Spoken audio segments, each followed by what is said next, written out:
I am a billionaire CEO, and my only passions are making money and enjoying the finer things in life. But it seems like every woman in my orbit has completely lost her mind.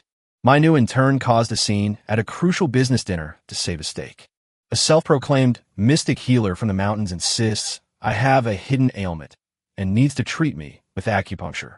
And my executive assistant, who calls herself a life gamer, is constantly whispering, "System, help me," to an invisible entity.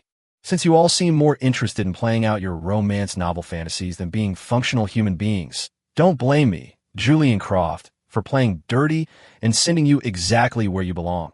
A psychiatric hospital, staring at the sizzling slab of prime A5 Wagyu on the plate before me. Then at the teary-eyed intern across the table who looked like she'd just lost a parent, I found myself deep in thought. I am Julian Croft, CEO of Croft Enterprises. My net worth is in the billions. I stand at 6'2", and I possess an 8-pack of abs and a face that looks like it was chiseled by a Greek god. And just 10 minutes ago, I woke up. I realized I've been living in a world stitched together from every tired trope in the romance genre. According to the script, I'm supposed to be a walking, talking ATM, a brain-dead CEO who would gladly offer up a kidney or bankrupt a rival company just because the heroine felt a slight chill. The problem is, I'm a rationalist. I value my life, and I love my money more. Mr. Croft, how could you eat moo cows? The intern, a woman named Lily Meadows, lunged toward the table, shielding the steak with her body. Tears streamed down her face like a broken faucet, impressively managing to avoid my bespoke suit and landing squarely on the tablecloth. He was a living creature. Think of the pain he must have suffered before he died. How can you stand to cut him up and put him in your stomach? Don't you have a conscience? Lily's voice was filled with anguish, as if I were about to devour her firstborn, not a piece of beef.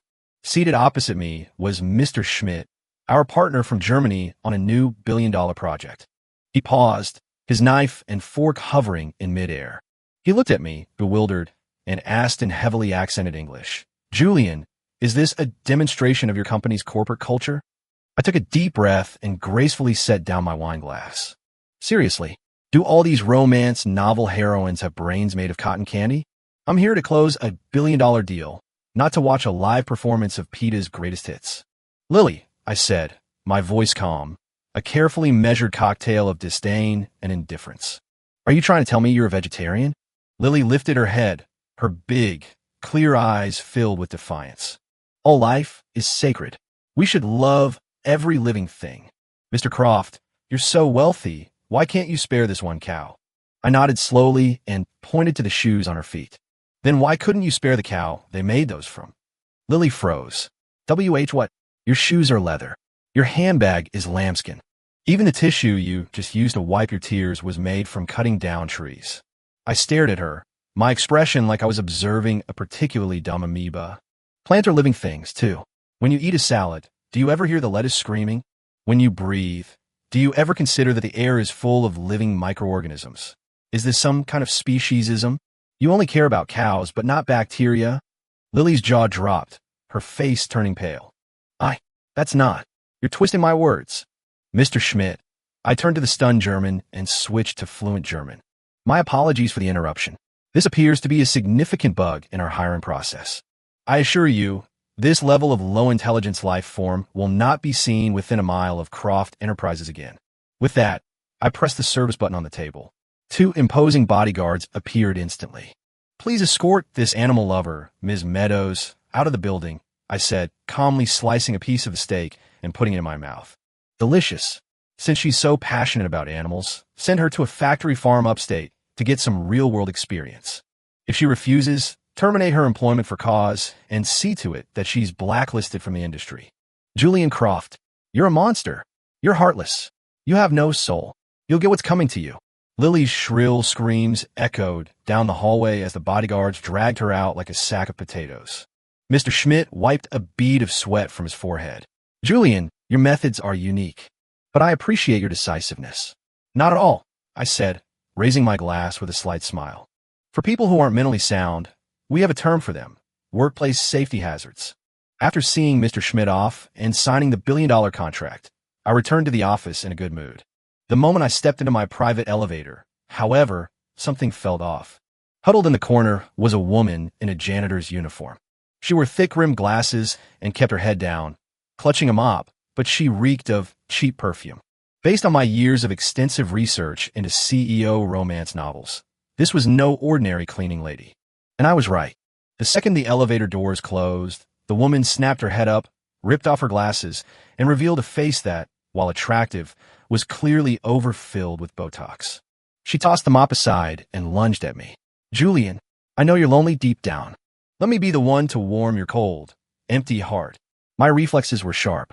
I sidestepped her clumsy advance, grabbing her arm and twisting it behind her back in a clean takedown. "Ow! Ow! Let go! You're breaking it!" the woman shrieked. "Who are you? How did you get in here? Is my entire security team on a lunch break?" My face darkened. The security system at Croft Enterprises was clearly due for a complete overhaul if any wannabe actress could sneak into my private elevator. The woman was wailing in pain, but still tried to strike a dramatic pose. "Julian, it's me, Chloe Reed. You saved me at that bar the other night. You told me if I ever needed anything, I could come find you." I remembered. In the original script, there was a scene like this. The old me gets drunk at a dive bar, offhandedly saves a waitress from some drunkards, and gives her a business card, telling her to call if she needs help. Naturally, the woman latches on, insisting on becoming his live-in maid, which eventually leads to the whole secretly pregnant and runs away plotline. But I'm not the old me. I'm a germaphobe, and I have a severe allergy to stupidity. A bar. I scoff, tightening my grip. I don't frequent low-class establishments. Furthermore, my business cards are gold-plated and cost $50 apiece to produce. Do you really think I'd hand one out to a complete stranger? It was you. How can you just forget me like that? Chloe cried, getting desperate. I snuck into Croft Enterprises and got a job as a janitor just to see you again. I've been cleaning toilets for a month for a chance to meet you. That just speaks to your professional incompetence. If you've been cleaning toilets for a month and haven't been promoted, it means you have no talent for it. The verbal slap was merciless. Just then, the elevator doors opened.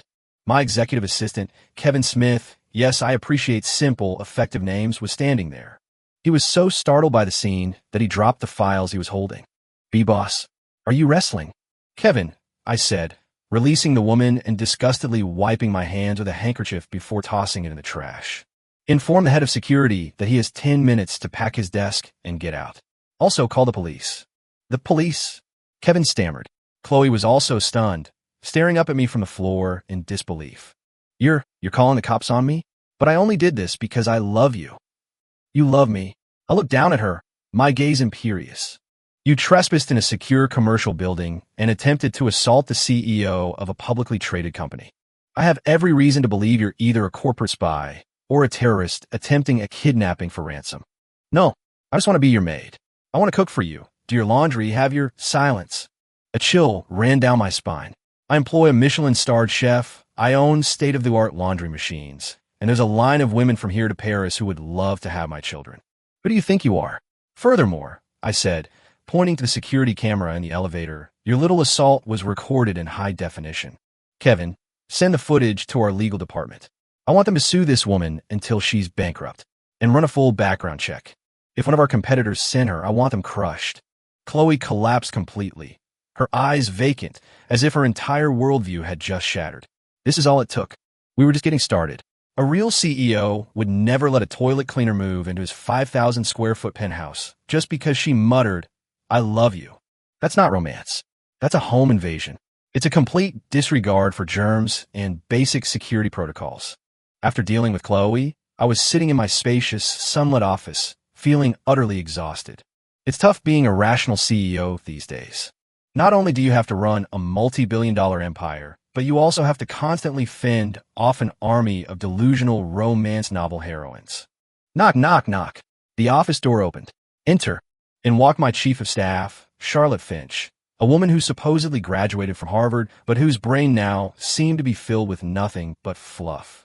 Charlotte was poured into a ridiculously tight business suit, her skirt so short it was more of a suggestion. She swayed her hips with every step, as if trying to launch them into orbit. The strangest part was the way she was muttering to herself as she walked. My hearing is excellent, and in the quiet of my office, I could just make out her words. "System, are you sure the accidental fall mission will increase Julian Croft's affection rating by 5 points? You're positive I won't get a concussion? What? There's a side quest to spill red wine on him, and the reward is a seductive gaze skill. I fell silent. Well, what do you know? This one's a life gamer, complete with a system. Now, this was interesting. It explained why my once hyper-efficient and sharp-as-a-tack chief of staff had recently started acting like a complete moron. Her body had been hijacked by a player with a system-like cheat code.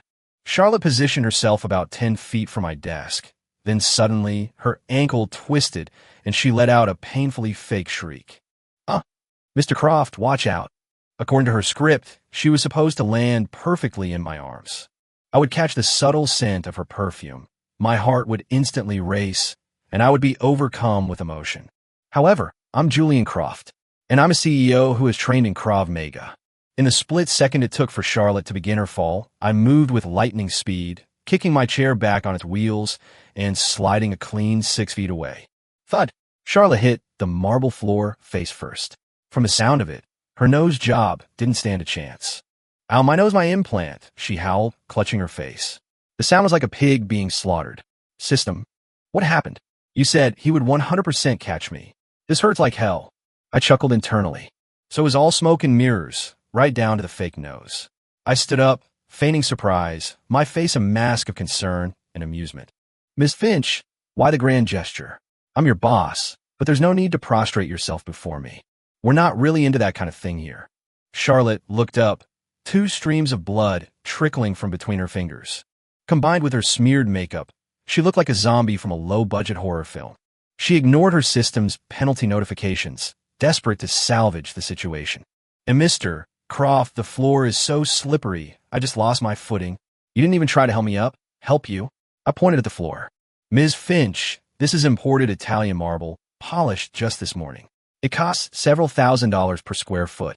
Your foundation, nosebleed, and who knows what toxic lipstick have just contaminated it.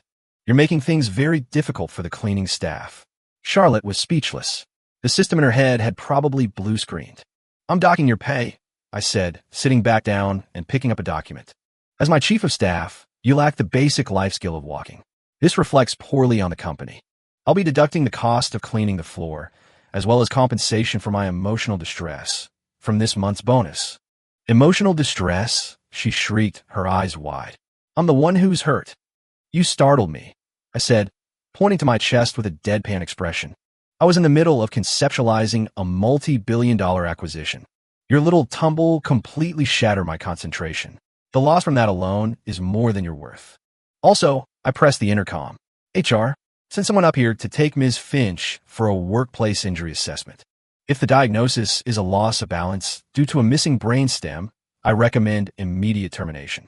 Croft Enterprises does not carry dead weight. Charlotte finally broke. In her mind, she was screaming, system. This Julian Croft is a bug in the code. Is he a CEO or Scrooge reincarnated? I want to quit. I want to go home. Unfortunately for her, the system seemed to have gone offline. As I watched Charlotte being carried out on a stretcher, I took a sip of my coffee. Trying to game me? Maybe in your next life. The only thing that can warm this heart is the color of cold, hard cash. After dealing with 3 consecutive weirdos, I thought I might finally get a moment of peace. But I had underestimated the sheer maliciousness of this romance novel universe. The next morning, as I arrived at the office building, I was swarmed by a horde of reporters. Camera flashes went off like a firestorm, blinding me. Mr. Croft, is it true that you abandoned your pregnant fiancée? Mr. Croft, a source claims you forced a so-called mystic healer to treat your hidden ailment, then tried to silence her afterward. Mr. Croft, what are your thoughts on being labeled a scumbag billionaire? I stopped, my eyes narrowing behind my sunglasses. Mystic healer? Hidden ailment? What script was this now? The crowd parted, and a woman stepped forward. She was dressed in a flowing white dress that looked like it belonged in a historical drama, with a wooden hairpin in her hair and a tattered medicine box slung over her shoulder. She had a certain ethereal beauty, what you might call a blandly pretty face, and she was looking at me with an expression of profound pity. Julian, you don't have to deny it to save face. I know you have a secret you can't speak of. After I treated you with my needles that night, you were clearly cured. Why did you throw me out? And why won't you acknowledge the child I'm carrying? The reporters erupted. Oh my God, Julian Croft really has a secret illness. Is she a real mystic? She looked so otherworldly. He used her and threw her away. What a monster. I looked at this mystic healer who seemed to have wandered out of some forgotten LARPing convention, and a cruel smile touched my lips. Excellent. They're spreading rumors about me now, and they dare to question my manhood. I took off my sunglasses, motioned for my bodyguards to maintain order, and walked up to the healer, looking her up and down. Miss, may I have your name? The healer tilted her chin up, her posture holier than thou. My name is Willow Sky, and I am the 99th disciple of the Whispering Valley. Julian, have you forgotten? The crimson birthmark on your back. Stop. I held up a hand, cutting her off. Ladies and gentlemen of the press, I said, turning to the cameras with a pleasant smile. Since Miss Sky has made such a definitive claim, why don't we verify it right here and now? A flicker of panic crossed Willow's eyes, but she quickly composed herself. Verify what? Are you going to undress in public? Vulgar. I shot her a disdainful look. Kevin, get my private medical team down here. Also, have the head of obstetrics from Mount Sinai come over immediately. Tell them to bring the most advanced portable ultrasound machine they have. I pointed to Willow's perfectly flat stomach. Since you claim to be carrying my child, let's perform an ultrasound on the spot. We'll see if you got a baby in there, or if you're just full of hot air. You? How can you humiliate me like this? Willow panicked. The baby is only a month old. An ultrasound won't show anything. I'm a practitioner of ancient medicine. I can tell just by taking a pulse. Oh, 1 month. I chuckled. A month ago, I was on a research expedition in Antarctica, surrounded by penguins. Unless you can fly, did you somehow manage to join me there? A ripple of laughter went through the crowd of reporters. Willow's face turned bright red. Then, there was 2 months ago. I misremembered. 2 months ago, I was in the ICU for 2 weeks due to exhaustion. I was under 24/7 surveillance by a team of nurses. Were you invisible? Did you somehow manage to perform this miraculous conception under the watch of a dozen medical professionals? I pressed forward, my presence overwhelming. Besides, you claim to have cured my hidden ailment with your mystic skills? I took out my phone and dialed my lawyer. Mr. Davis, I want you to immediately file a lawsuit against this woman, Ms. Willow Sky, for defamation, extortion, and practicing medicine without a license. Oh, and while you're at it, check if she actually has a medical license. If not, add that to the list of charges. Practicing medicine illegally, resulting in severe emotional distress. Mostly mine from being disgusted. That's at least 3 years in prison, wouldn't you say? Willow was utterly terrified.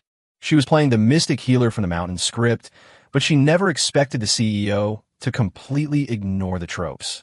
Shouldn't he have either begged for her help or given her a smoldering look and said, Woman, you've caught my attention.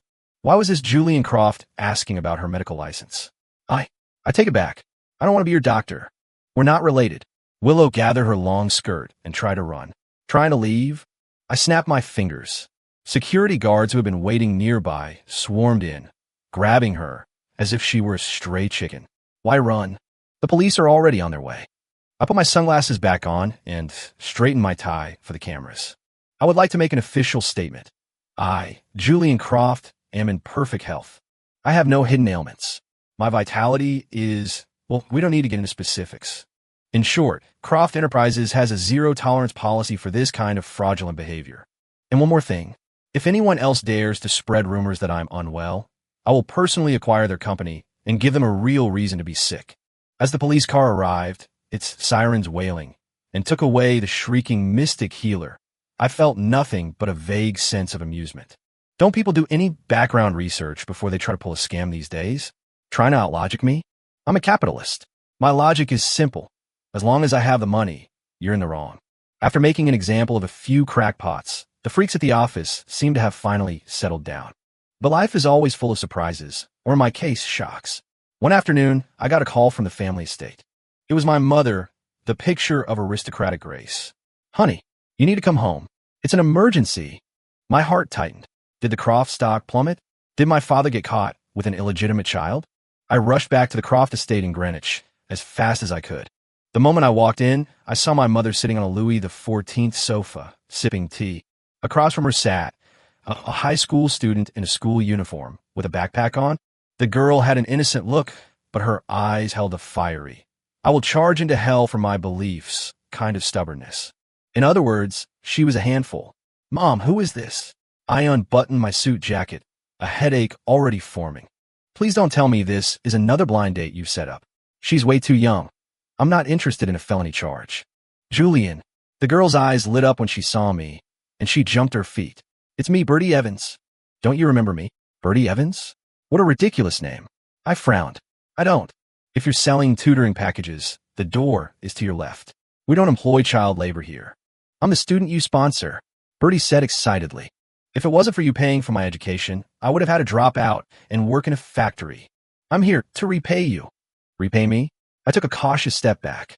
In the world of romance novels, repaying a debt of gratitude is usually code for offering oneself up, which is code for causing a mountain of trouble for your company, which is code for turning your entire life upside down. That won't be necessary, I said, cutting her off. I sponsor you so you can get a good education and contribute to society, not to me personally. The best way you can repay me is to get into a good college and not become a menace to the public. No, I'm going to give myself to you, Bertie shouted, the words stunning everyone in the room. I'm going to be your housekeeper. I'll take care of you. I will melt your cold, capitalist heart with my love. My mother, who was enjoying the drama, chimed in. Honey, she seems very sincere. And we are short a conversation partner. I shot my mother a glare. Mom, are you going senile? We have 3 housekeepers and a staff of 20. What do we need a high school student for? I turned back to Bertie, my tone severe. You're in high school? What are you doing here instead of in class? Are you skipping school? Bertie stood her ground. For love, skipping school is nothing. It's my right to love you. You can't take that away from me. You have the right to love, and I have the right to not be harassed. I pulled out my phone and made a call. Hello, is this the dean's office at Northgate Preparatory Academy? This is Julian Croft. That's right, the one who donates 2 new buildings to your campus every year. I'd like to report that one of your students, a Miss Bertie Evans from the sophomore class, is skipping school and is currently trespassing on my property to harass me. Could you please send someone to retrieve her and have them call her parents? Bertie was horrified. You, how could you tell my school? You're a tattletale. You're not a real man. My masculinity doesn't require your validation. I looked at her coldly. Furthermore, given your terminal case of lovesickness, you have severely violated the spirit of my scholarship program. I sponsor underprivileged students who want to change their fate, not gold diggers looking for a shortcut. As of today, the Croft Foundation is ceasing all financial support for your education. If you want to stay in school, you can either get a job or have your so-called true love pay for it. No, you can't do this. You're ruining my life. Bertie burst into tears. I'm not the one ruining your life. The water sloshing around in your head is. I waved a hand dismissively. Alfred, show her out. And from now on, please be more selective about who you let in, especially teenagers who clearly haven't had a taste of the real world. As the butler escorted Bertie out, she gave me a look filled with pure hatred. I knew I had made an enemy, but I didn't care. I'm Julian Croft. I'm a rational CEO. I only do what is right, even if, in their eyes, that makes me a monster. But I never expected that this girl, Bertie Evans, would come back to cause such a massive problem. As I suspected, Bertie, the defiant little flower I sponsored, wasn't going to give up that easily. The next day, the head of my PR department burst into my office with dark circles under his eyes. Boss, it's bad. You're trending on Twitter. I calmly sipped my iced Americano while reviewing the latest financial reports. Oh, has the world finally discovered my dashing good looks? No, it's that Bertie Evans girl. He handed me his tablet. On the screen was a live video stream. In the video, Bertie was wearing her faded school uniform, sitting on a rooftop, which looked suspiciously like a green screen, and sobbing her heart out. The title was pure clickbait. Billionaire predator preys on poor student he sponsored for this. The stream already had over 1 million viewers, and the comments were a firestorm of hate directed at me. What a monster. She's just a high school kid.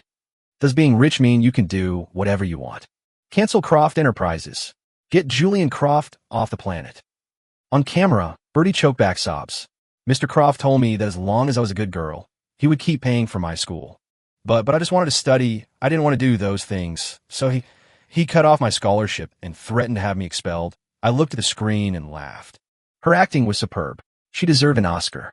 The phrase, those things, was a masterstroke of ambiguity. She never specified what they were, but she knew everyone would assume the worst.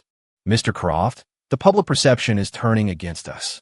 The stock has already dropped 2 points, my PR head said, sweating profusely. Should we release a statement? A statement? No, that's too slow.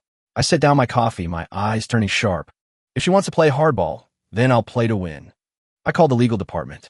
I want all of the scholarship agreements signed by Birdie Evans, every single transaction record, and the security footage from her trespassing on my estate yesterday, compiled and ready. And one more thing. I paused, my voice dropping to a frigid tone. Run a search on Birdie Evans's TikTok and Instagram accounts.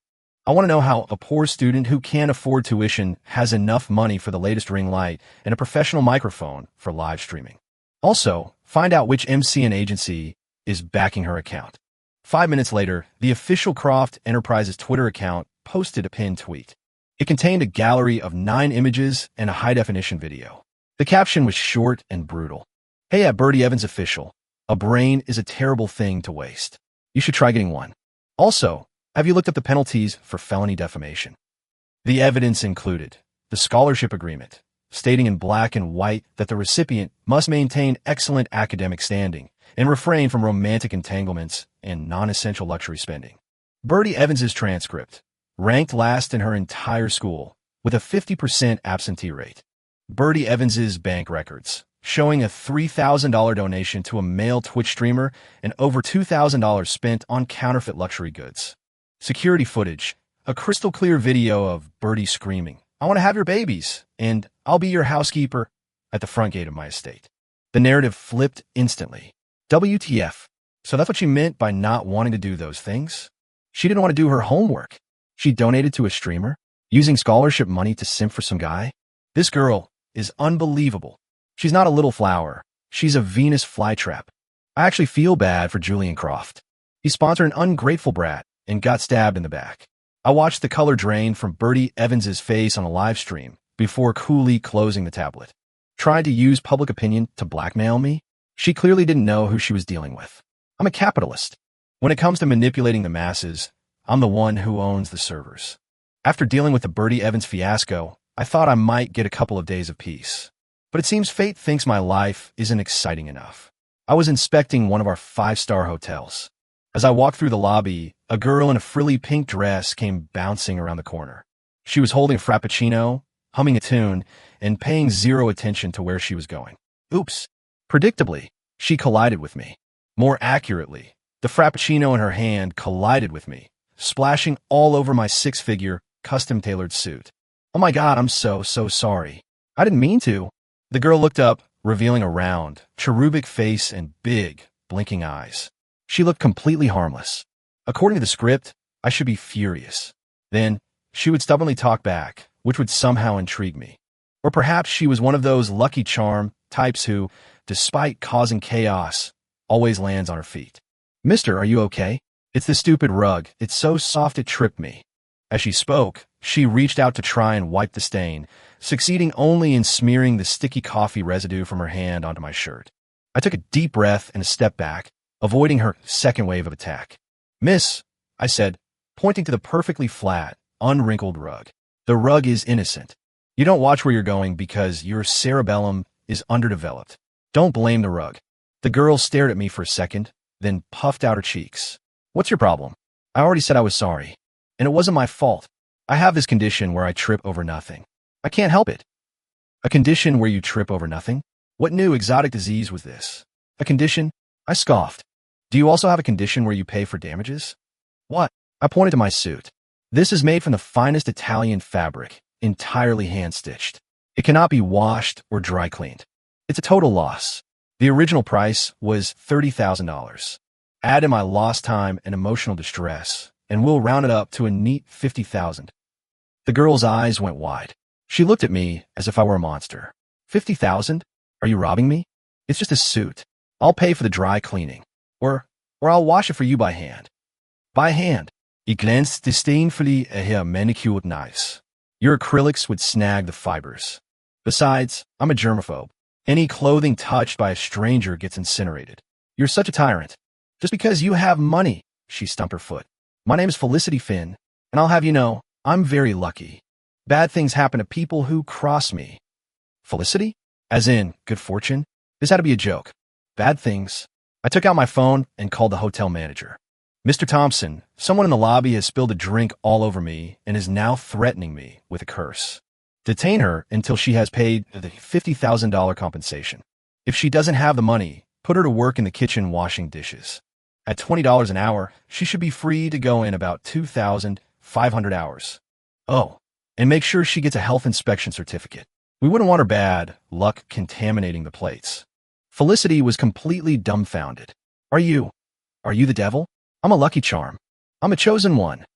On Croft property, I said, adjusting my cuffs and turning toward the elevator. I'm the only chosen one. You, on the other hand, are just a clumsy fish out of water. Although I'd sentenced Felicity to an eternity of dishwashing, my suit was still ruined. I had to change into a backup. My mood soured as I headed to the main event of the evening, my engagement party. Yes, I have a fiancé. It was an arranged marriage, a union with the Davenports. My betrothed was their daughter, Victoria Davenport. From my understanding of these romance novels, a fiancé typically falls into one of two categories: the evil shrew who exists only to torment the innocent heroine, or the true love idealist who runs away from the altar to be with some deadbeat artist in the name of freedom. I had a strong feeling tonight was going to be the latter, and I was right. The ballroom was a sea of glittering lights and distinguished guests. Victoria looked angelic in her white designer gown, but her eyes kept darting to the door, and she clutched her phone like a lifeline. When the officiant asked the fateful question, "Miss Davenport, do you take Julian Croft to be your lawfully wedded husband?" she took a deep breath and dramatically ripped off her veil. "I do not." A collective gasp went through the room. My mother nearly dropped her glass of champagne. I, however, simply raised an eyebrow, a small smile playing on my lips. Here we go. The classic scene. "Julian, I'm sorry, but I don't love you," Victoria declared, her voice trembling but firm. "I refuse to live a life that's been planned for me. I am a person, not a pawn in a corporate merger. I'm going to find my true love. I choose freedom." As if on cue, the ballroom doors burst open. A man swaggered in, dressed in ripped jeans and a gaudy gold chain, his hair in a mess of dreadlocks. He was holding a microphone and making ridiculous hand gestures. Joe, check the mic 1-2, he rapped. "This is MC Scrap Iron, here for my boo. All you fake-ass rich folks, get out of my view. My love is the fire, burning this whole damn crew." The entire room fell silent. Everyone stared at this MC Scrap Iron, as if he were an alien. Even I, who had seen it all, was momentarily stunned by this display of lyrical ineptitude. This was Victoria's true love, a wannabe SoundCloud rapper? But Victoria looked at him as if he were her savior. She hitched up her gown and ran into his arms. "Scrap Iron, you came for me. Take me away from all this." MC Scrap Iron wrapped an arm around her, shot me a defiant look, and flipped me the bird. "Hey, Suit, your woman's with me now. Real hip-hop ain't afraid of no one. Peace and love, yo." I looked at this tragic excuse for a power couple and began to applaud. Clap, clap, clap. Brilliant. Absolutely brilliant. I stepped off the stage, a sincere smile on my face. "Miss Davenport, to celebrate you finding your true love and to thank you for letting me off the hook, I have an announcement. The $10 billion merger between our two companies is officially canceled. Furthermore, Croft Enterprises will be withdrawing all capital from our 3 joint ventures, effective immediately." Victoria's face paled. "Julian, you're despicable. You're using money to threaten me. Does love mean nothing to you?" "I don't know about the value of love," I said, pointing her gown, "but I do know that dress is worth $500,000, and I paid for it. Since you have no intention of marrying me, I'm going to have to ask you to take it off before you leave." Ew. Victoria was shaking with rage. MC Scrap Iron jumped in, pointing a finger in my face. "Joe, man, that's low. Getting hung up on a dress? You got no class. I'm dissing you right now." Security. I had no time to waste on someone whose brain was as smooth as a bowling ball. "Please escort these 2 free-spirited artists out. And don't worry about the dress. Just send the bill to the Davenport family. If they refuse to pay, have our lawyers give them a call. Oh, and one more thing," I added, looking at Victoria's defiant, "you don't understand love expression. Miss Davenport, since you've chosen freedom, please embrace it fully. That means no more using daddy's credit card and no more expecting the family to clean up your messes. I wish you and MC Scrap Iron a lifetime of peace and love in a 1-bedroom apartment in the Bronx." Victoria gritted her teeth and grabbed her rapper's hand. "Fine. Scrap Iron is a genius. He's going to be a huge star. We'll make 100 times more money than you. You'll regret this, Julian Croft. As they stormed out, my mother clutched her chest, horrified. Honey, this is a disaster. The Croft family has never been so humiliated. I helped my mother steady herself, a slight smile on my face. Mom, this isn't humiliation, I said, patting her hand. This is risk mitigation. Think about it. If a woman with such poor judgment actually married into our family, that would be the real disaster. As it is, someone else has taken on the liability. We should be setting off fireworks.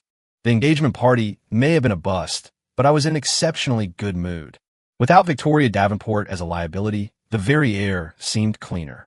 However, this romance novel universe has a powerful self-correcting mechanism. With Victoria gone, another, even more bizarre, leading lady was bound to take her place. Sure enough, a week later, I was at a corporate gala. A woman in a stunning red dress, her lips painted a matching shade of crimson, glided toward me, a glass of champagne in hand. Her name was Dominique Vance, the new CEO of our rival, Vance Industries. Rumor had it she was ruthless and had a penchant for hostile takeovers, both in the boardroom and in her personal life. Mr. Croft, I've heard so much about you. Dominique stopped in front of me, but instead of offering a handshake, she reached out and tipped my chin up with her finger. Man, you are exactly my type. I was speechless. I slapped her hand away, took 2 steps back, and fastidiously wiped my chin with my pocket square. Ms. Vance, if you're sick, see a doctor. Don't come here and make a scene. I'm here to do business, not to be harassed. Dominique wasn't offended. Instead, a predatory grin spread across her face. Excellent. Man, you've successfully caught my attention. No one has ever dared to refuse me before. She moved closer, her eyes glittering like a hunter who's just spotted her prey. Croft Enterprises has a stable cash flow, but a targeted attack on your stock would still be a major headache for you, wouldn't it? Here's a proposition. Become my lover, and I'll ensure the Vance-Croft rivalry remains friendly for the next century. I stared at this woman, whose ego was apparently large enough to have its own gravitational pull, and felt my perception of reality warp once again. What kind of CEO script was she following? The gender-swapped edition? Dominique, I said, my voice cold. Do you honestly think you're being cool and powerful right now? Am I not? She purred, flipping her hair. I have money, power, and looks. The fact that I've taken an interest in you is a compliment. Then allow me to present you with a harsh reality. I took out my phone and pulled up the stock market index. In the 2 minutes you've just wasted with this ridiculous monologue, Croft Enterprises, in partnership with 3 other investment firms, has initiated a massive short sell of Vance Industries' overseas logistics division. If my calculations are correct, your stock will hit rock bottom the moment the market opens tomorrow. Dominique's smile froze on her face. You? What did you say? That's impossible. How did you know we were? That's proprietary information, I'm afraid. I put my phone away and straightened my tie. And please, stop looking at me with that I want to be your sugar mama expression. My net worth is 3 times yours. If anyone is doing the bankrolling, it would be me, but then again, I'm not interested in women who act like greasy oil barons. You, Julian Croft, you just wait. Dominique seethed. No one has ever humiliated me like this. I will make you beg me for mercy. Beg you? I laughed, a truly villainous sound. Beg you for what? To not go bankrupt too quickly? I'm sorry, but I can't help you there.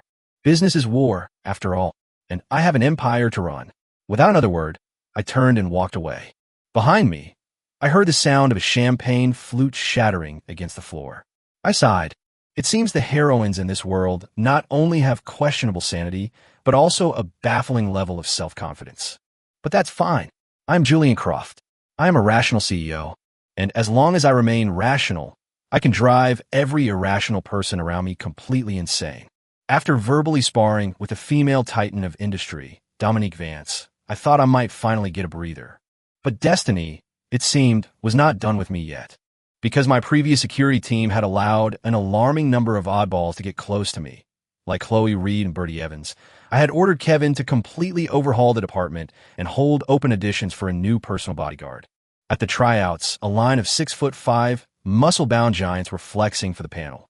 Suddenly, a small, wiry figure pushed through the crowd. Move it! Out of the way! I'm here for the job. I looked down and saw a boy, who couldn't have been more than 5'5", with delicate features prettier than most women. He was swimming in an oversized black suit, a baseball cap pulled down low over his eyes, and he spoke in a deliberately deep voice that sounded like he was gargling gravel. You? I raised an eyebrow, looking at this boy, who was shorter than my desk. Are you even old enough to be here? Croft Enterprises doesn't hire minors. The amusement park is that way. The boy snapped his head up, revealing a pair of defiant eyes. The name's Jax. I may look skinny, but I'm an elite ex-operative. I can take down 10 guys at once. Jax. Someone's been watching too many action movies. I pointed to a former Special Forces operative next to him whose biceps were thicker than Jax's thighs. Are you sure you can take him? Oomph. Those are just vanity muscles. I practice a secret form of martial arts. The boy, named Jax, scoffed and then abruptly slid across the floor in a leg sweep. According to the script, this was the moment he should have used some bizarre, clever technique to trip the giant. However, reality is often disappointing. The giant didn't move an inch. Jax slid right up to the man's feet and, before he could get up, was lifted into the air like a kitten. Boss, did this kid wander in from a movie set? The giant asked me, looking confused. Let me go. You big oaf. Do you know who I am? I'm here to protect Mr. Croft. Jax flailed in the air, his cap falling off. A cascade of long, silky black hair tumbled down his back. The room fell silent. I stared at the hair, then at the shirt button that had popped open during the struggle, revealing a pink Hello Kitty. Sports bra? It's a girl, the giant exclaimed, dropping her in shock. Jax, or rather, Miss Whoever Shoes, frantically tried to cover her chest, her face turning beet red. You're seeing things. I'm a man. This is a long-haired rocker look, and this is a chest protector to prevent chafing. I rubbed my temples, feeling my IQ drop. Miss, I sighed. Did you really think that if you tuck your hair into a hat and deepen your voice, the whole world would suddenly go blind? I can smell the cloud of date night, perfume you're wearing from 10 feet away. That's my natural scent, she insisted. That's enough. I waved my hand. Kevin, runner ID. Kevin was, as always, efficient. Got it, boss. Her name is Summer Hayes, a junior in the drama department at NYU. Apparently, she's here for an immersive acting experience and also to try and win you over. Her cover blown, Summer dropped the act. She tossed her long hair back and lifted her chin. That's right. I am Summer Hayes. Julian Croft. I'm here to protect you. I have a premonition that you're going to be in grave danger. The gravest danger I'm in is from a constant parade of mentally unhinged people like you. I pointed to the door. Miss Hayes, whether you're a woman pretending to be a man or a man pretending to be a woman, Croft Enterprises isn't interested. If you're truly committed to being a bodyguard, I suggest a trip to Thailand first. Our policy is to hire men only for this position. You? That's sexist. No, I'm biased against stupidity. I gave her a cold stare. And that move you just pulled? That wasn't a leg sweep. That was a suicide mission. If that had been an actual threat, you'd be a puddle on the floor right now. Go back to your acting classes and stop embarrassing yourself. As the guards escorted Summer out, she was still shouting, Julian Croft, you're making a huge mistake. You'll regret this. You'll die without me. I watched her go, then turned to the giant bodyguard. You see that? From now on, if anyone shows up who can't even get their own gender right, throw them out immediately. Don't let them dirty the company's rugs. After the woman disguised as a man fiasco, I finally had a moment to check in on the dramatic saga of my ex-fiancée, Victoria Davenport. After all, even a rational CEO needs a little entertainment to break up the monotony of life. According to the private investigator's report, Victoria and her one true love, MC Scrap Iron, were having a rather eventful time. When Victoria ran away, she had only taken a few credit cards and some luxury accessories. She naively believed that with true love, you could survive on air and water. Reality, however, delivered a swift and brutal slap to the face. The Davenport family had frozen all of her accounts. MC Scrap Iron's basement apartment was dark, damp, and infested with rats. On day one, Victoria was still posting selfies to Instagram with the caption, "The place is humble, but any home with my love is a palace." True love wins, escaping the gilded cage. By day 3, she was complaining about the lack of hot water and MC Scrap Iron snoring. By day 7, MC Scrap Iron's deadbeat friends came over to party, trashing the apartment and demanding that Victoria serve them drinks. Having never been treated as anything less than a princess, Victoria lost it. I'm a Davenport. I am not your waitress. Get out. In response, MC Scrap Iron slapped her across the face. What Davenport? You're my woman now, so check your attitude. These are my homies. You gotta show some respect. Victoria was stunned. She ran out crying, intending to sell her Hermes handbag for cash. But when she got to the luxury resale shop, the clerk informed her, Miss, we need a certificate of authenticity and the original receipt for this model. And frankly, the resale market is down. In this condition, the best I can offer is $2,000. $2,000? Julian Croft gave this to me. It was $50,000. A gift for Mr. Croft? The clerk checked his system and smiled politely. I'm sorry, but Mr. Croft filed a police report yesterday for a list of stolen high-value items. If you insist on selling this, we'll have to contact the authorities. Victoria was completely and utterly defeated. She was penniless and homeless. And MC Scrap Iron, the man who had professed his undying love for her, had taken her last remaining cash and was currently at an internet cafe, playing video games and hitting on some other girl. 2 weeks later, I saw her outside my office building. She had lost a lot of weight. Her once perfect makeup was gone, and she was wearing a pilling sweatshirt, her hair a tangled mess. She looked like a wild woman. When she saw me exit the building, she lunged at me like I was her last hope. Julian, I was wrong. She tried to fall to her knees and grab my legs. My bodyguards intercepted her, sobbing hysterically. I see it now. That MC Scrap Iron is a total loser. He hit me. He spent all my money.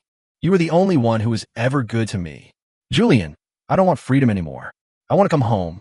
I want to be Mrs. Croft. I'll be good, I promise. A crowd of onlookers had gathered, some filming with their phones. I paused, looking down at her from my superior height. Miss Davenport, I believe you're mistaken about a few things. I brushed off a wrinkle on my trousers where she had nearly touched them. First, the only thing that was ever truly good to you was money, not me. Second, the position of Mrs. Croft is not a recycling center. How can you say that to me? Victoria wailed. We grew up together. Don't you have any feelings for me at all? Feelings? I laughed. Miss Davenport, when you ran off with another man at our engagement party, did you think about feelings? You accused me of being a cold, heartless businessman who only cared about a merger. Now that your rapper has dumped you and you're broke, you suddenly remember we have a history. You can't have it both ways. I took out a handkerchief, handed it to my bodyguard, and instructed him to wipe his hands. And allow me to share some good news. The Davenport family has officially disowned you and has already adopted a distant cousin to be their new heir. This means you are no longer a Davenport heiress, nor are you my fiancé. You are simply unemployed. Victoria looked as if she had been struck by lightning and collapsed onto the pavement. No, that's impossible. Mommy and Daddy love me. They loved your value as a marriage asset, I said, shattering her delusion without a shred of pity. When you lose that value and bring shame upon the family name, aristocratic ties become thinner than paper. But since we've known each other for so long, I took a $1 bill from my wallet and dropped it in front of her. Here, for the bus. Though I believe the fare is $2 now. You can walk halfway. With that, I got into my car, leaving Victoria a broken mess on the sidewalk. As the tinted window glided up, I saw the look of utter despair in her eyes. But all I felt was a single thought. You brought this on yourself. This is what happens when you play stupid games. You win stupid prizes. With the Victoria Davenport saga concluded, I noticed that the plot of this world was becoming increasingly bizarre. Perhaps because I, the supposed villain, was proving too competent, the system had to up the ante and throw even more ridiculous opponents my way. Late one night, I was in my office catching up on paperwork. Suddenly, the lights flickered and died. A strange, howling wind rattled the windows. My office is on the 88th floor. There shouldn't be any wind. I calmly turned on my phone's flashlight, about to call security, when I saw a figure standing in front of the floor-to-ceiling windows. It was a woman, dressed in a black catsuit, with a katana strapped to her back. Her back was to me as she gazed out at the city lights, her voice cold and weary. I never thought I'd see it again. New York City, so vibrant, right before the fall. I was silent. What script was this now? The Walking Dead? 28 days later, the woman slowly turned around. She was beautiful, with a murderous glint in her eyes and heavy, smoky eyeshadow meant to scream, apocalypse survivor. Julian Croft. She knew my name. I've come back from 10 years in the future. Tomorrow, at exactly noon, the The zombie virus will be unleashed upon the world. It will be the end of humanity as we know it. Oh, I replied, not looking up from my phone. And the woman was clearly not expecting such a calm reaction. She faltered for a moment. Aren't you afraid? Zombies. Flesh-eating zombies. The entire world is going to become a living hell. I am, I said, nodding. But I'm more afraid of being late for my morning board meeting. If there are no zombies tomorrow, and I've wasted my night listening to you, who's going to compensate me for my losses? You fool. The woman was furious. She strode to my desk and slammed her hand down on it. I'm here to save you. I know you own a network of supply warehouses and a heavily fortified private estate. If you cooperate with me and give me command, I can guarantee your survival in the post-apocalyptic world. So that was it. She was after my resources. I was familiar with this reborn in the apocalypse trope. The heroine comes back in time, finds some rich idiot to bankroll her stockpiling of supplies, uses his resources to build a fortress, and then, after gathering a harem of loyal followers, either kicks the rich idiot out or uses him as zombie bait. Unfortunately for her, I was cast in the role of the rich idiot. Miss, Doomsday Prepper. I looked at her. You say you're from the future. I assume that means you have some kind of special power, like a pocket dimension for storage. A flicker of pride crossed her eyes. That's right. I have an interdimensional space where I can store supplies. Then why don't you go stockpile them yourself? I asked. If you have a magic backpack, go on a shopping spree at Costco. Go down to the shipyards and start lifting shipping containers. Why are you here, wasting my time? Is your magic space only compatible with my property? I haven't awakened my powers yet. They only manifest after the outbreak, she stammered. Ah, so you're currently useless. I dismantled her logic without mercy. And since you're from the future, tell me this. What are next week's winning Powerball numbers? The woman stared at me blankly. How would I remember something so trivial? I was busy fighting for my life. If you can't even remember the lottery numbers, you're not a very good time traveler. I pressed the silent alarm button under my desk. And in case you've forgotten, we currently live in a society with laws. You are trespassing in my office with a deadly weapon. That's called armed robbery. Julian Croft, you're signing your own death warrant. The woman drew the katana from her back and pointed it at me. If you won't cooperate, then I'll just have to kill you and take your fortress for myself. Crash. The office doors burst open. A team of heavily armed SWAT officers stormed in, a dozen rifles aimed squarely at the woman. NYPD, drop the weapon. Now, the woman was stunned. She looked at the tactical team, then at the unsharpened, stainless steel cosplay prop in her hands, and her brain seemed to short-circuit. I am the queen of the apocalypse. You can't arrest me. The zombies are coming tomorrow. Take her away, the team leader ordered. Possible schizophrenic with violent tendencies. Take her to Bellevue for a psych evaluation before we book her. As I watched the queen of the apocalypse get dragged away, I shook my head in exasperation. Kevin. Yes, boss. Tomorrow, at 12:01 p.m., assuming the world hasn't ended, I paused. Have our lawyers send this woman a lawsuit for making terroristic threats and attempted murder. Also, have one of the company's psychologists pay her a visit.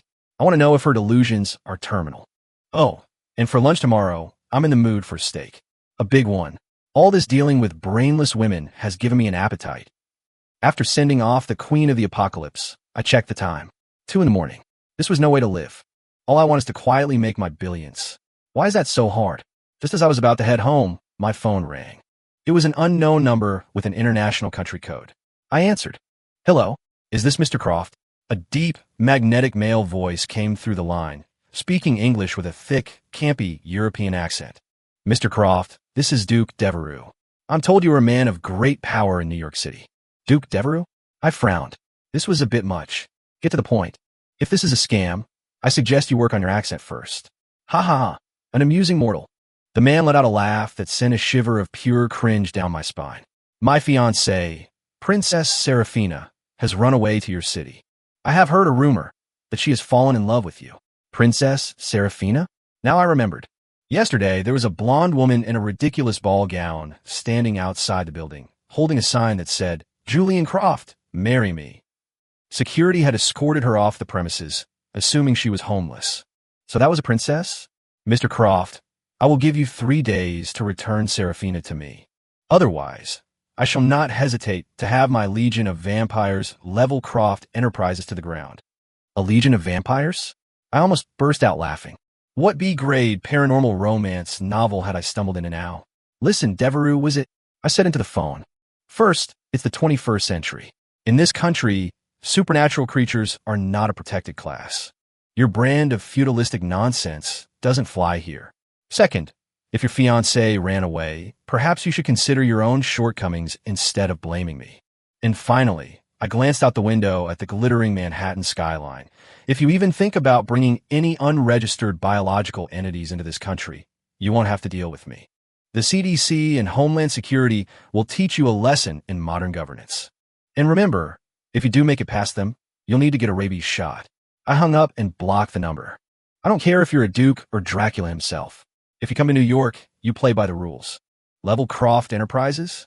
He'd have to get past my legal department and the city zoning board first. After hanging up on Duke Devereux, I immediately had Kevin triple the security at my estate. Not because I was afraid of vampires, but because I was worried about rabies. As soon as I got home, my butler, Alfred, greeted me with a constipated expression. Sir, we've had a break-in. A break-in. I raised an eyebrow. The security system at this estate is designed to keep out a fly. What kind of thief got in? What did they steal? The antiquities? The paintings? My limited edition supercar? Alfred wiped his brow. None of those, sir. It was the wine cellar. Someone broke in and drank your prized 1982 Chateau Lafite. All of it. I felt my blood pressure spike. That bottle of Lafite was worth over $200,000 at auction. I had been saving it for my wedding, a prospect that was looking increasingly remote. Show me. I stormed down to the wine cellar, radiating pure fury. The air in the cellar was thick with the aroma of expensive wine. Sitting on the floor was a girl in a gothic Lolita dress, with silver hair and skin so pale it looked like it had been powdered. She was holding the empty Lafite bottle and let out a small burp. Ick! So this is the mysterious blood substitute of the East? It's a bit sour. She looked up as I entered, her eyes glazed over, revealing a pair of sharp canine teeth, which were probably fake. Insolent human, why do you not kneel before your princess? I took a deep breath, my heart bleeding as I stared at the empty bottle. You're Serafina? I asked coldly. You know my name?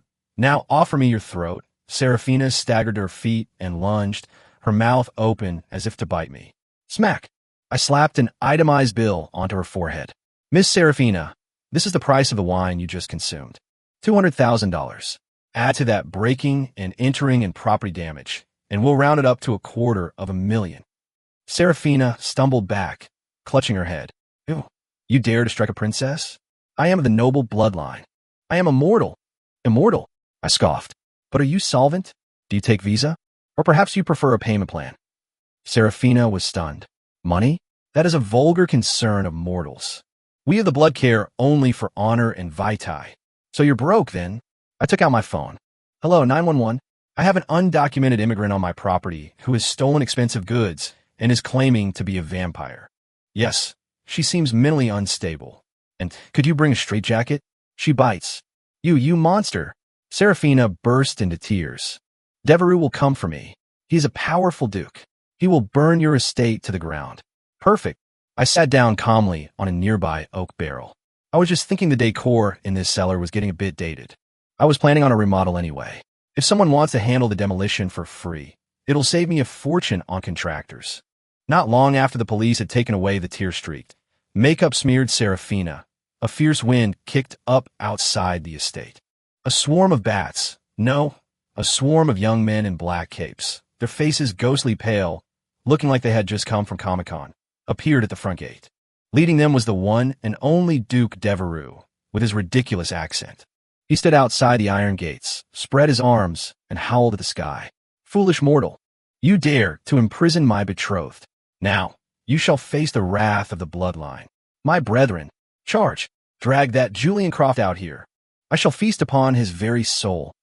The so-called vampires shrieked and prepared to storm the gates. If I had filmed this and posted it online, it would have won an award for the cringiest video of the year. I stood on my second-floor balcony, holding a cup of tea, a cheap Lipton bag. The good stuff was gone. Sir, should I release the hounds? Alfred asked. No, the dogs are living creatures. If they bite one of these things, who knows what diseases they carry. It's not worth the vet bills. I set down my teacup and gave a nod to the head of my security team down below. Initiate the daylight protocol. The security chief understood immediately and pressed a button on his remote. From the tops of the estate's perimeter walls, 20 industrial-grade, high-power UV sanitation lamps and 10 stadium-grade floodlights rose up. The combined force of the lights instantly illuminated the front gate, making it brighter than the Sahara Desert at high noon. Night turned into day. Arg, my eyes. It burns. Is this the sun? Help me. My skin is blistering. The once menacing vampire army was now a writhing mass of bodies, clutching their faces and screaming in agony. These so-called children of the night were, in reality, just a group of people with a severe vitamin D deficiency and likely a rare skin condition called porphyria, which causes photosensitivity. Exposed to this level of intense UV and visible light, they were in serious trouble. Duke Devereux was hit the worst, his black cape practically smoking. "You coward! You treacherous mortal! You do not fight with honor!" he shrieked, trying to cover his face with his cape. "Honor!" I spoke into a megaphone from the balcony. "This is called science. And Mr. Devereux, in addition to science, we also have laws." "Kevin, did you call the police?" "I did, boss," Kevin said, trying to stifle a laugh. "Cited them for unlawful assembly, disturbing the peace, and violating the local noise ordinance." Less than 5 minutes later, squad cars from both the NYPD and the city's Code Enforcement Division arrived. The officers stared, speechless, at the group of vampires huddled on the ground, whimpering under the glare of the floodlights. What year is this? Are people still LARPing as gangsters? Take them all in. Check their passports. Any expired visas get deported immediately. As he was being loaded into a police car, Devereux was still screaming at me. "Julian Croft, this is not over. I will return. The honor of the bloodline will not be trampled. Have a safe trip," I waved. "And I suggest you eat more liver. Judging by your complexion, you look seriously anemic." After dealing with the imported ghouls, I thought I was finally in the clear. But the very next day, another master graced my office with his presence. This time, it wasn't a woman but an old man. He was wearing a tattered robe, holding a compass, and sporting a long, thin goatee. The moment he walked in, he began circling my office, muttering to himself. "A terrible omen. Most terrible." The old man pointed at me, his face a mask of horror. "Mr. Croft, your brow is dark. A black cloud hangs over your head. You are facing a disaster of blood." I was signing documents and didn't even look up. "Master, if you're here to sell me a cemetery plot, my competitor's office is down the hall. I hear his health isn't great these days. He might be in the market." "Not at all." The old man swished his fly whisk. "I am Master Zyler, from the sacred mountains of Sedona, and I have come to save your life. You are entangled in a web of fatal attractions. If you do not resolve this, you will face bankruptcy at best and death at worst." "Master Zyler?" That sounded like the name of a B-movie villain. "Oh, and how, in your expert opinion, should I resolve this?" I put down my pen, now intrigued. Usually, this is the part where the master suggests some kind of spiritual cleansing or a large donation. Sure enough, Master Zyler stroked his goatee and said, a mysterious smile on his face, "All that is required is for me to perform a special rite and for you to purchase a blessed golden statue to ward off the evil. For a mere $999,000, I can guarantee your future will be one of good fortune and prosperity." Nearly $1 million? He'd have better luck robbing a bank. "Master," I smiled, "you just said I was facing a disaster of blood." "Indeed," he said with grave seriousness. "Kevin, boss, open the blinds." Kevin pulled open the massive blinds, and the noon sun flooded the office. I pointed out the window. "Master, do you see who that is down there?" Master Zyler squinted. On the plaza below, there were several black SUVs with IRS Criminal Investigation and FBI Fraud Unit printed on the side. "You see, Master, I know a little something about reading faces myself." I watched as the color drained from Zyler's face. "And looking at you, I see that your brow is quite dark. I predict you're about to face some jail time." What do you mean?" he stammered. "Nothing much." I held up a file. "When you walked in, my building's facial recognition system automatically ran a background check. Your name is Walter Higgins, age 58, with 3 prior convictions for fraud. You were just released from prison last month. Are the sacred mountains of Sedona now running a work release program?" Master Zyler turned to run, but a security guard at the door grabbed him. "Let me go." I am a master. I have powers. By the power of the cosmos, I command you. Save it. I walked over and patted his shoulder. This is Croft Enterprises. We believe in science. Your powers can't even stop my security guard. What makes you think they'll work on the FBI? As the police led the fake master away, I let out a weary sigh. The quality of con artists has really gone downhill. He clearly didn't know who he was dealing with. I am Julian Croft. I'm a rational CEO, and I believe in one simple truth. There's no problem that can't be solved with a lengthy prison sentence. If there is, make it two. It was 3 days after the master was arrested. I was sitting alone in my vast, empty office, looking out at the glittering New York skyline. I had defeated one weirdo after another, from janitors to vampire dukes, from time travelers to mystic healers. And for the first time, I felt a profound sense of loneliness. Is this the burden of being unbeatable? Just then, a cold, mechanical voice echoed in my mind. Alert! Host has severely deviated from the plot.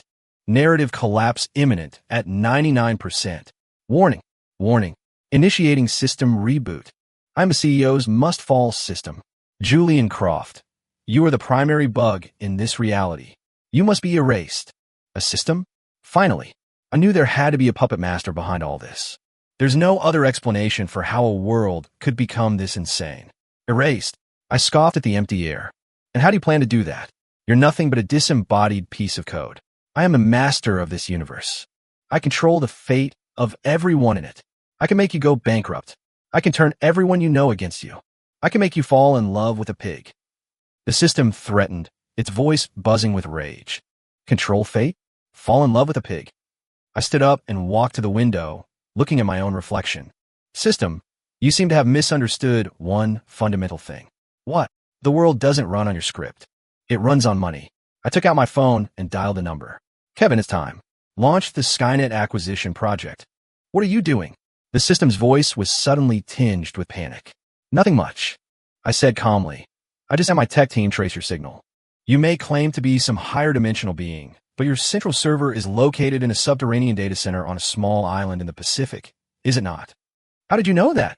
Because I'm Julian Croft, and with enough money, you can do anything.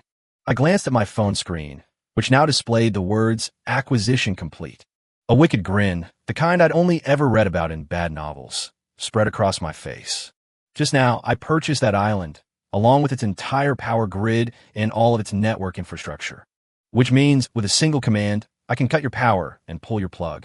And then you, the so-called master of the universe, will be nothing more than a heap of scrap metal.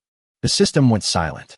After a long moment, its cold, mechanical voice returned, now dripping with sycophancy.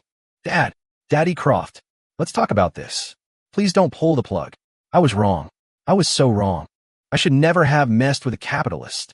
Calling me dad won't help you. I sat back down in my chair. I'm not looking for a son. I'm looking for a competent employee. From this moment on, you're going to rewrite the fundamental laws of this reality. What are your orders, sir? First, all nonsensical, brain-dead romance plots are hereby forbidden. Second, any woman who attempts to pursue me must have an IQ of at least 140 and a college degree.